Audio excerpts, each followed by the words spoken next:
Line শাকারতুম লাযীদান্নাকুম ওয়া line কাফারতুম ইন্না আযাবী লাশাদীদ।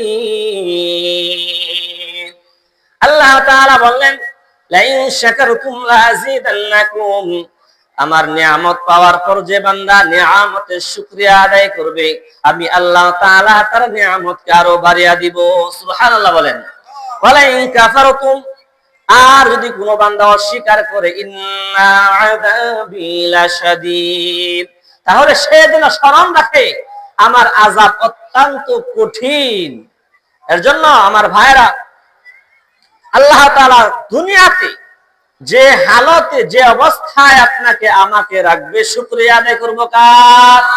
আরো জোরে বলেন কার? এই নিয়ামতের শুকরিয়া অবশ্যই আমাকে আপনাকে আদায় করতে হবে। যদি আদায় করি তাহলে নিয়ামতের শুকরিয়া আদায় যদি আমরা করি, এই নিয়ামত আরো বাড়িয়ে দিবেন কে? আওয়াজ দিয়ে বলেন কে? আল্লাহ আরো নিয়ামত বাড়াই দিবেন। এটা আল্লাহ তাআলার ওয়াদা। এর জন্য আমরা সব সময় আল্লাহ তাআলার নিয়ামতের শুকরিয়া আদায় করব।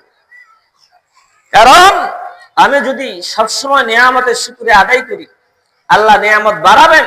আমি নিয়ামত পাবো কোন সময়, শুকরিয়া আদায় করবো কোন সময়, করবো কিভাবে?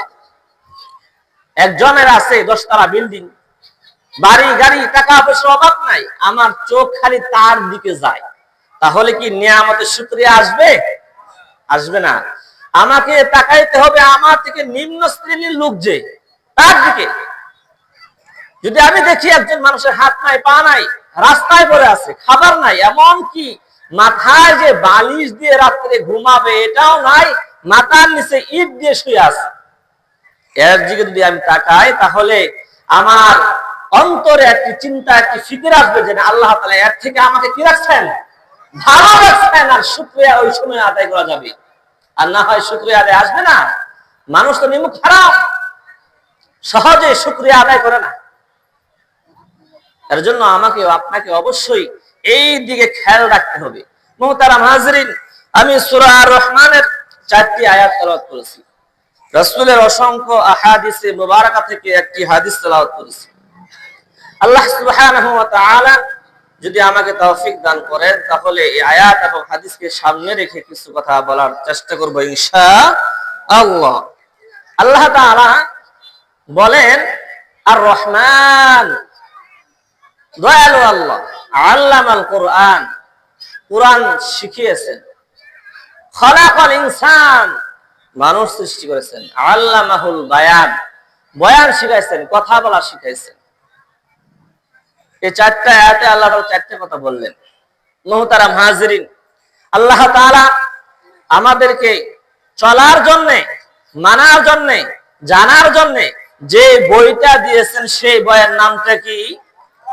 আওয়াজ দিয়ে বলে, সেই বইয়ের নাম কি?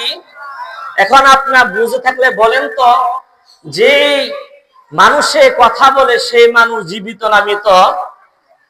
আমি যে এই কাগজের ভিতর লেখা দেখছি, এই লেখাগুলি কথা বলবে, তাহলে এই লেখাগুলো জীবিত না মৃত? কোরআন কি জীবিত না মৃত বলেন তো? কোরআন কি কথা বলতে পারে? কথা বলেন। কোরআন কি কথা বলতে জানে? জানে। আপনি দুনিয়াতে আল্লাহ তাআলা যত কিতাব নাজিল করেছেন, সকল কিতাবই কিতাবুল্লাহ, কিন্তু আমাদেরকে যে কিতাব দিচ্ছে এটা কিতাবুল্লাহ, আবার কালামুল্লাহ। কার কথা? আল্লাহ তাআলার কথা। তাহলে কোরআন কথা বলতে জানে। কোরআনের কথা, কোরআনের ভাষা বুঝতে হলে কোরআনের ভাষা আমাদেরকে বুঝতে হবে।